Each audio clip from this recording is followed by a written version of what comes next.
Good morning. We just finished pruning our tomatoes and have started the process of training them to grow vertically. Today we're going to show you how we grow tomatoes vertically in a Mittleider garden. Here we grow.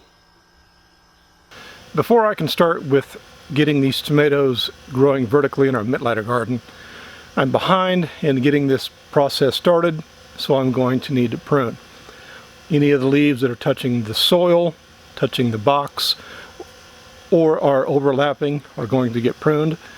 I have a video on pruning tomatoes in a Mittleider garden. I'll put an iCard here on the screen for you. I'm also going to include it at the end screen of this video, as well as put it in the description if you'd like to see it. Let me get this pruning done and I will come back and show you what it looks like before we get started. These first two tomato plants here are kind of showing the pattern in which I'm going to have them growing. The plants are all going to alternate as we train them up the twine, and as they grow taller they're going to get further apart and it's going to give them more access to the light. They're a little bit cramped when they first get started in the garden. As they get taller there's going to be plenty of room for them. In a Mittleider garden, anything that is grown vertically is grown up. We use baling twine. The knot strength on it is 170 pounds. It is UV stabilized so it won't come apart in the sun, and it comes in a roll of 9,600 feet. You can see the width of the line in this kind of shaky video here. The line is approximately 1/8 of an inch when I've got it up against the tape measure here, and it's like 3.3 centimeters approximately. The strength of the twine is important. When you've got a plant that is heavy with tomatoes, there's going to be a lot of weight, but more important than just the strength is the diameter of that line. If you use something that is smaller in diameter, the weight of a heavy plant, particularly towards the end of its growth cycle when it's really very heavy in fruit, is going to girdle the plant and kill it. Please don't go with anything thinner like they typically sell in a garden store. It will work initially, but as soon as it starts to set big fruit, you're going to kill your plant.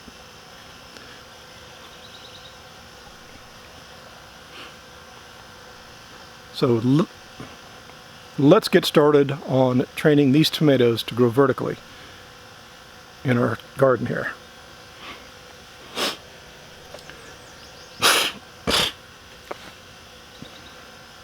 Don't like that either.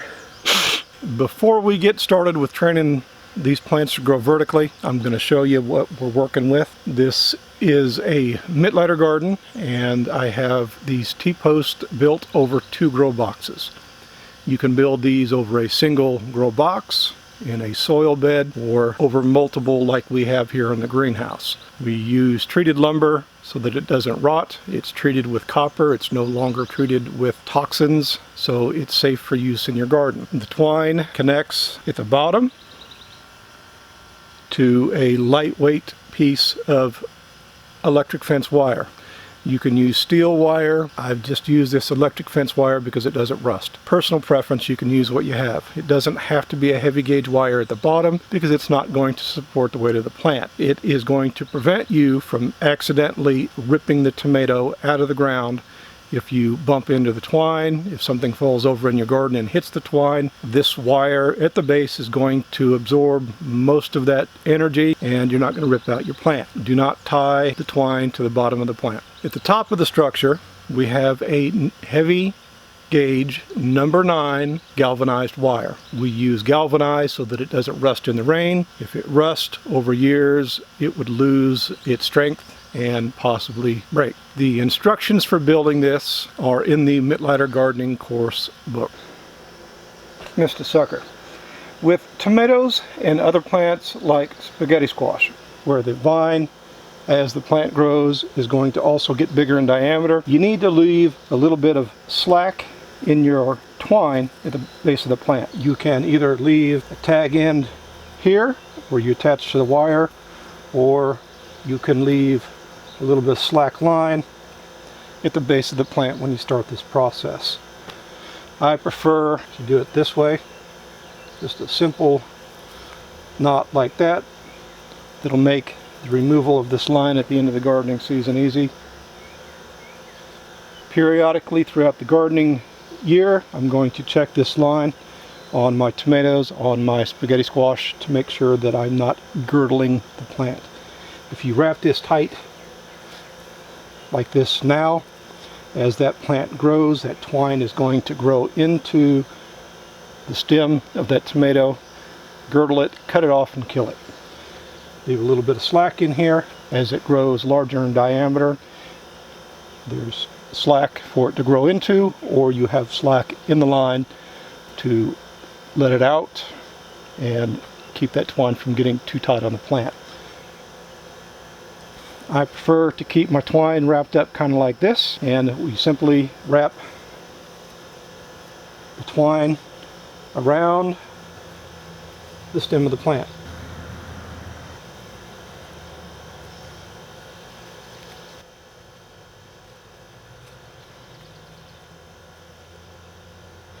Get into the habit now of always wrapping the twine around the plant. You will have a tendency when this thing gets several feet tall to try and wrap the growing tip, the terminal bud of that tomato plant, around the twine. If you do that, you are risking breaking the terminal bud and stopping that plant from growing anymore. Always wrap the twine around the plant. And from here, I'm just going to run that twine up to my number 9 wire and tie it off. Each week as this tomato grows, I will undo the knot on the wire, let out a little bit of this line, and wrap it around the portion of the tomato that is grown. I'm going to get this one up, show the wrapping process from a different angle on another camera, and I'll come back with you when this is all done and show you what it should look like.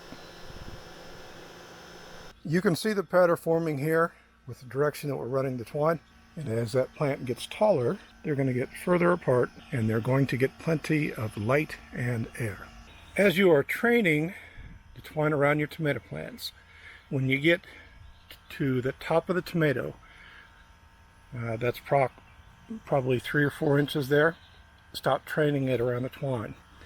Your terminal bud, your growing tip there, is very tender and it's easy to break. If you try to wrap that twine around that terminal bud, you might end up breaking it. For those of you that are interested, this is how I tie my twine. With just a simple tug there, I'm able to loosen it up, make extra line to wrap around the tomato.